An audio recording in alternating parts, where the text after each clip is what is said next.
নমস্কাৰ, মই মজিদ। বন্ধুসকল, বলগতে চাওক আজি সন্ধিয়াৰ 7টা গুৰুত্বপূৰ্ণ খবৰ। প্ৰথমটো খবৰ, কেন্দ্ৰীয় শিক্ষামন্ত্ৰী ধৰ্মেন্দ্ৰ প্ৰধানৰ পদত্যাগ। ৰাষ্ট্ৰপতি দ্ৰৌপদী মুৰ্মুলৈ পদত্যাগ পত্ৰ প্ৰেৰণ ধৰ্মেন্দ্ৰ প্ৰধানৰ। দেশৰ ছাত্ৰ সমাজ আৰু কক্ৰজ জনতা পাৰ্টি চুমুকৈ CJPৰ প্ৰতিবাদৰ মাজতে এই সিদ্ধান্ত কেন্দ্ৰীয় শিক্ষামন্ত্ৰী ধৰ্মেন্দ্ৰ প্ৰধানৰ।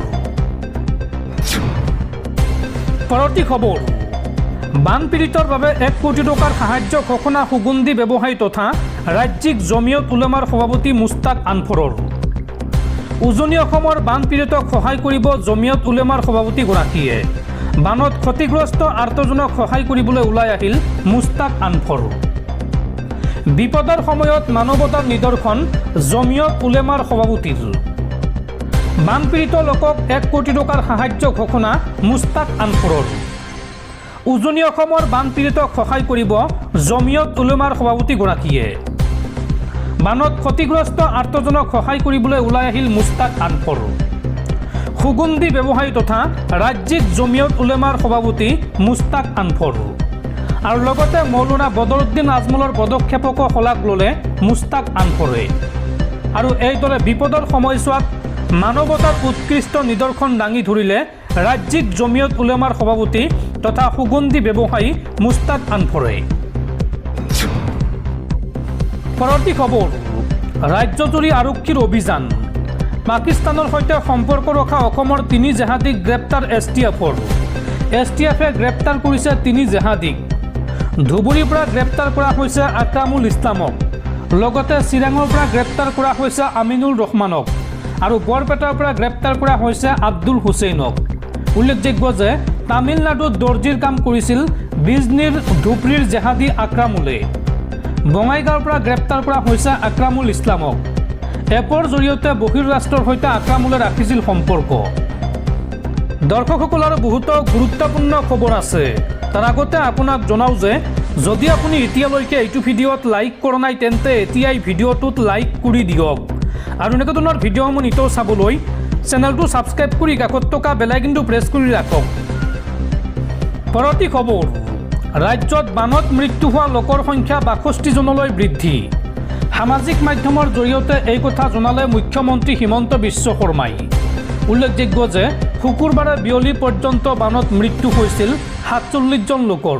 আৰু আজি মৃতকৰ সংখ্যা বৃদ্ধি পাই হৈছেগৈ 62। আৰু এতিয়াও বানত নিখোজ হৈ আছে কেইবা শতাধিক লোক। পৰৱৰ্তী খবৰ, কক্ৰজ জনতা পাৰ্টিৰ প্ৰতিবাদৰ পিছতে একশ্যন মোডত কেন্দ্ৰীয় চৰকাৰ। এইবাৰ একেলগে নেশ্যনেল টেষ্টিং এজেঞ্চি চমুকৈ NTAৰ 47 গৰাকী বিষয়াক বৰ্খাস্ত। নতুনকৈ গঠন কৰা হ'ব নেশ্যনেল টেষ্টিং এজেঞ্চি। আৰু একাংশ বিষয়াৰ বিৰুদ্ধে তৰা হ'ব অপৰাধৰ গোচৰ। এই বৰ্খাস্তৰ তালিকা হ'ব দীঘলীয়া। পৰৱৰ্তী খবৰ, উজনি অসমত বন্যাত্মৰ মাজত 2.5 কোটি টকা বিতৰণ কৰিলে মৌলানা বদৰুদ্দিন আজমলে। আজমলে এই সন্দৰ্ভত ক'লে যে এয়া ৰাজনীতিৰ সময় নহয়। উজনি অসমৰ পৰিস্থিতি দেখিলে চকু দি পানী ওলাই আহে। বদৰুদ্দিন আজমলে বান সাহায্য বিতৰণ কৰি আৰু কি ক'লে চাওঁ আহক। উজনিৰ বানত মানুহৰ পৰিস্থিতি দেখি চকুৰ পানী ওলাই আহে। কেমেৰাৰ সন্মুখত চকু পানী মুচিলে বদৰুদ্দিন আজমলে। আজমলে লগতে কয় যে খোৱা পানী নাই, তাত মহিলাৰ টয়লেট নাই। এতিয়া হিন্দু মুছলমানৰ ৰাজনীতি কৰিব নালাগে। বহু মানুহে মোক যাবলৈ মানা কৰিছিল উজনি অসমত, তথাপিও মই গৈছোঁ। মানুহে মোক গামোচা পিন্ধাই আদৰণি জনাইছে। আগতে মোক বহু মানুহে চিনি নাপাইছিল। যোৱা 3 দিনত মোক বহুত মানুহে চিনি পাইছে। এতিয়ালৈকে 2.5 কোটি অৰ্থাৎ 2.5 কোটি টকা দিলোঁ উজনি অসমত। আৰু বহু টকা আহিছে। কাইলৈ মুঠ 70 লাখ টকা পঠিয়াইছে বহু মানুহে মিলি। একেবাৰে শেষ হৈ যোৱা নামঘৰত আমি 25 পৰা 50 লাখ টকা পৰ্যন্ত দিম। অৰ্থাৎ যিসমূহ নামঘৰ বানপানীত ধ্বংস হৈ গৈছে সেই নামঘৰসমূহত এই বৃহৎ পৰিমাণৰ পুঁজি দিব আজমল ফাউণ্ডেশ্যনে। আৰু ঘৰ ডেমেজ হ'লে 5 পৰা 20,000 টকা পৰ্যন্ত দিয়া হ'ব সাধাৰণ নাগৰিকক। কেমেৰাৰ সন্মুখত বান সাহায্য বিতৰণ কৰি এই মন্তব্য কৰে AIUDF প্ৰধান মৌলানা বদৰুদ্দিন আজমলে।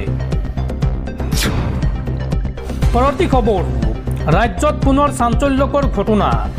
ট্ৰিপল মাৰ্ডাৰ ঘটনাৰ মূল অভিযুক্ত নাজিবুৰ ৰহমানৰ পলায়ন গোলাঘাটৰ কুশলপুৰৰ অসামৰিক চিকিৎসালয়ত চাঞ্চল্যকৰ ঘটনা নাজিবুৰ ৰহমানৰ লগতে আন 2 হাজোতী ৰূপম কলিতা আৰু অজয় কলিতাৰো পলায়ন এখন বাইকত পলায়ন হাজোতী কেইটাৰ উল্লেখযোগ্য যে চিকিৎসাজনিত কাৰণত চিকিৎসালয়ত ভৰ্তি হৈ আছিল তিনিও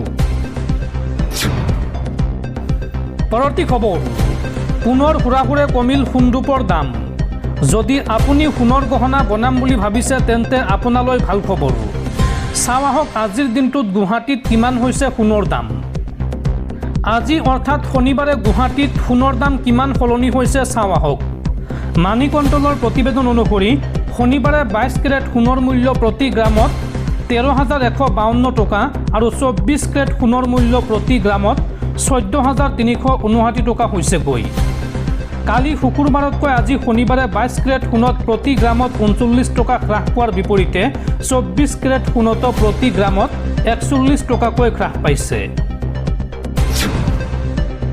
পৰৱৰ্তী খবৰ টেলিফোনযোগে অসমৰ বান পৰিস্থিতিৰ বুজ ল'লে প্ৰধানমন্ত্ৰী নৰেন্দ্ৰ মোদীয়ে অসমৰ বান পৰিস্থিতিক সৰ্বোচ্চ অগ্ৰাধিকাৰ প্ৰদানেৰে কেন্দ্ৰীয় চৰকাৰে যথাসম্ভৱ সকলক সহায় কৰিব বুলি আশ্বাস দিলে প্ৰধানমন্ত্ৰী মোদীয়ে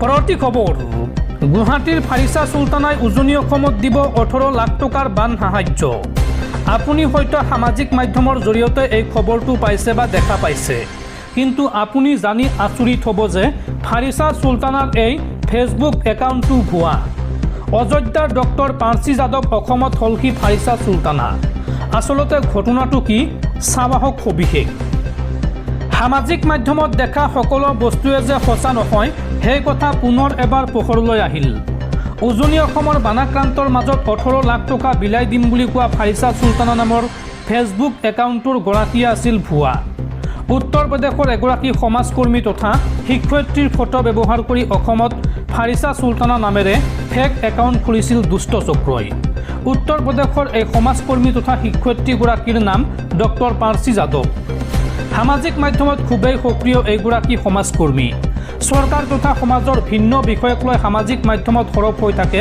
ডক্টৰ পাৰ্চী যাদৱ অযোধ্যাৰ নিবাসী মহময়ী পাৰ্চী যাদৱৰ ফটো ব্যৱহাৰ কৰিয়েই অসমৰ সামাজিক মাধ্যমত জন্ম হৈছিল ফাৰিছা চুলতানাৰ আৰু ইতিমধ্যে ফাৰিছাৰ মিথ্যাচাৰৰ সকলো তথ্য পোহৰলৈ আহিছে উল্লেখযোগ্য যে 24 জুলাই 2026 দিনৰ ভাগত হঠাতে ফাৰিছাই ফেচবুকত দিছিল এটা বিশেষ পোষ্ট ফেচবুক একাউণ্টৰ পৰা ঘোষণা কৰা হৈছিল যে উজনিৰ বানাক্ৰান্তক সহায় কৰিব বিচাৰিছে ফাৰিছাই বানাক্ৰান্তত সাহায্য হিচাপে তেওঁ 18 লাখ টকা দান কৰিব বিচাৰিছে সেই ধনৰ উৎস গুৱাহাটীত থকা তেওঁৰ ভাড়াঘৰৰ পৰা আৰু লাভ কৰা 4 মাহৰ ধন চাকৰিৰ 3 মাহৰ বেতন কিন্তু এই সকলোবোৰ আছিল মিছা বানাক্ৰান্ত ৰাজ্যক লৈ এনে মিথ্যাচাৰ তথা অপপ্ৰচাৰৰ সহায় লোৱা এই একাউণ্টটোৰ বিৰুদ্ধে ব্যৱস্থা গ্ৰহণৰ দাবী জনাইছে এতিয়া সকলোৱে ফাৰিছা চুলতানা নামৰ এই ফেচবুক একাউণ্টটো সময়ে সময়ে ফেচবুকত কৰি আহিছে বিশেষ পোষ্ট বিশেষকৈ হিন্দু মুছলিমৰ মাজত বিভেদ আনিব পৰা বহু পোষ্ট এই একাউণ্টটোৰ পৰা শ্বেয়াৰ হৈ আহিছিল 2025 চনৰ পৰা